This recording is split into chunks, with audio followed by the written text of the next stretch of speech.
Yes. Okay, go ahead. Good morning, class. My name is Pablo Samayoa, and I'd like to inform you about a very important icon in automotive history and the industry.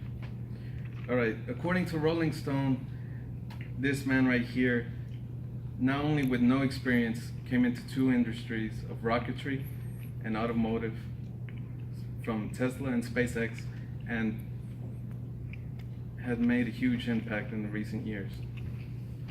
Now, a show of hands, how many of you know this person? Just one? One guy? One, two? Check first. Huh? Check first.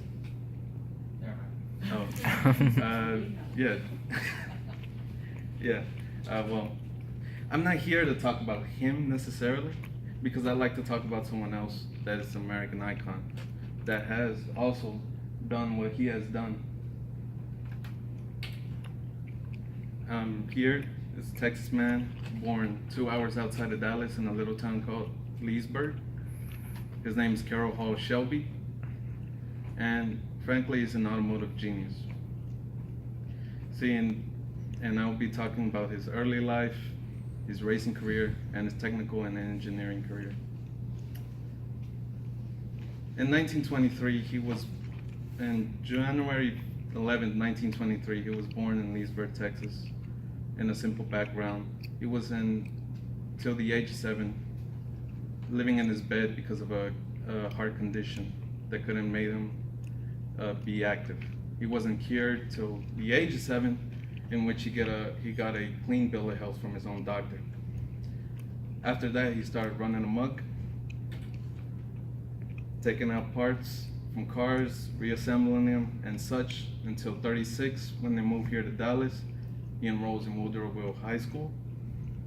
He graduates in 1940, and after graduating, he should have gone to the Institute of Georgia for his studies in aeronautics, but he didn't, because in 1941, a global event occurred, World War II, and instead of going to university, he enlisted.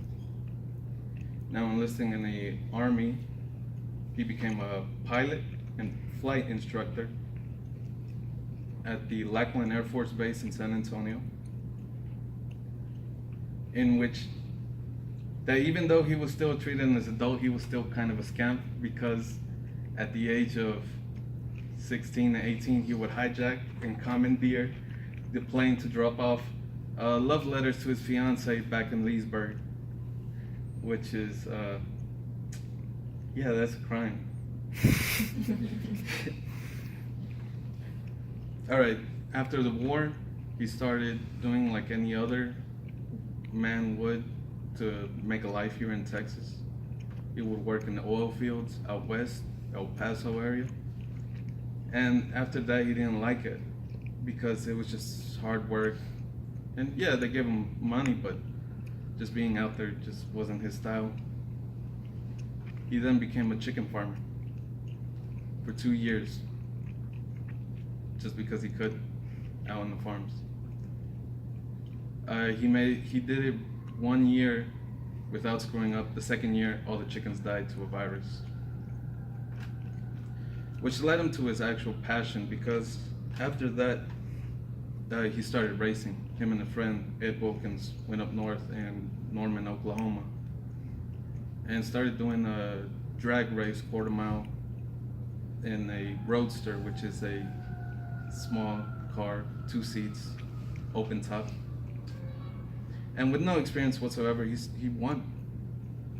And from 53 to 57, he kept on winning races from here, Florida, and everywhere else in the United States.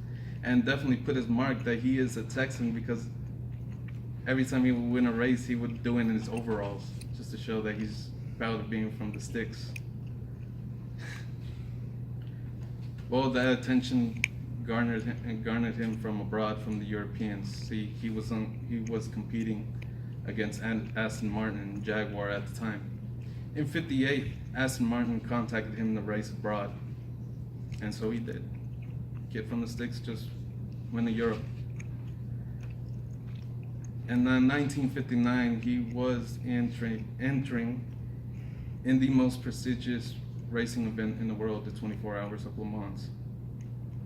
Now it's the 24-hour Le Mans is one of the most important racing events because of its history being the oldest race, started in 1923 outside the village of Le Mans in France, and also being a test of endurance, not only for the car but for the driver, because in the name says 24 hours.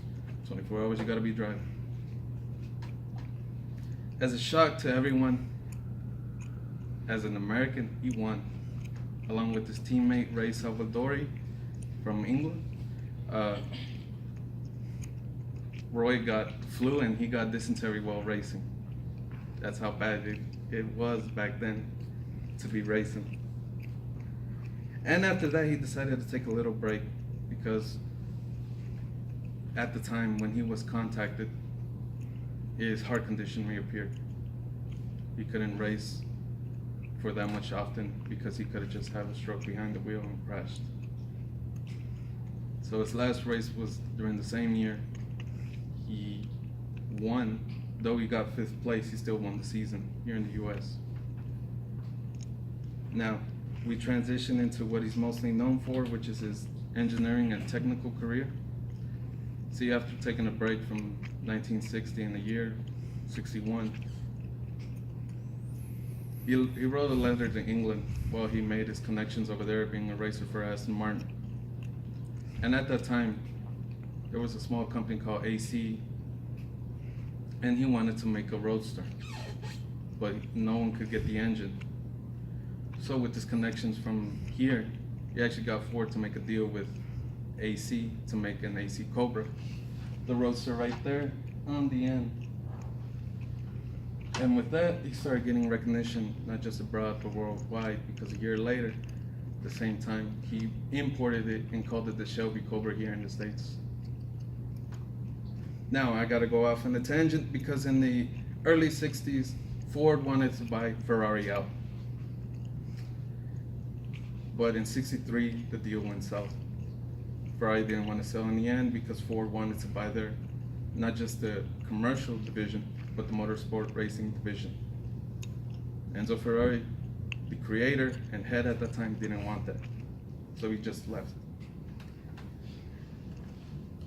While Carroll Shelby was making a name for himself by selling the V8 Roadster, the Shelby Cobra here in the States,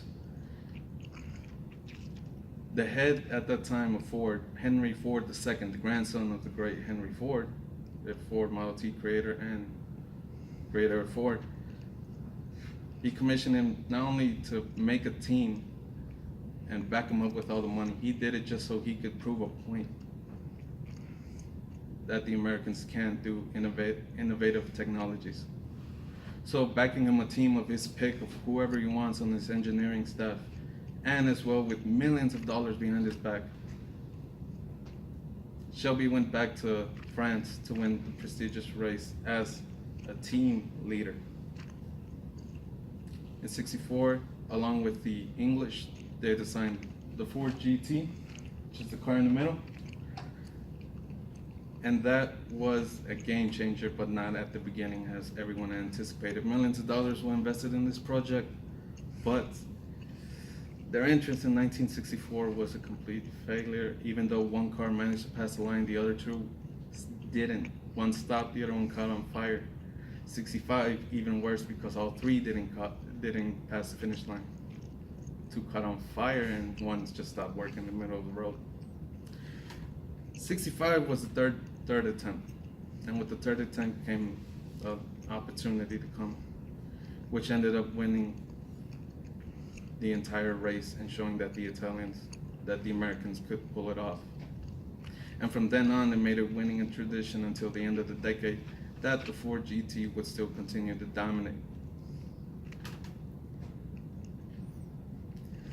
Cutting off from that basically proved the point because it showed the American spirit that it couldn't do. 67, they won a European event, faltering to 69 when we beat the Russians at the space race. Now moving on, after that, he decided to take a break from manufacturing and started living in his farm and running his own business. In 82, he was called by Chrysler by the head of the time, Lee Iacocca, to come to Chrysler to build the best machines they could to compete against Ford and Chevy. He did so from 82 to 96, making alterations to such cars as the Shelby Daytona Coupe and the Dodge Viper. After that, he took another break. 2005, he got another call from Ford. They wanted him back. So from 2005 to 2012, he started doing what he did best and altering the Ford Mustangs as we know as today, the best-selling car in America. With that, from 2005 to 2012, the GT 500 was made. And it broke records. It beat everyone, not just here in American car companies, but as well as abroad. And from that on, that he just proved that we can do it, even if we are just another kid in Texas. And this is my works cited page. I think it's important to know certain history, and though Musk has been in the media lately, I think it's better to know more than what's just general at a head. This man passed away on May 10, 2012, so I think we should all do a bit of more research than what's given to us in the news regarding not any other subject, just this one or any other of your choice. Thank you very much for listening. Have a nice day.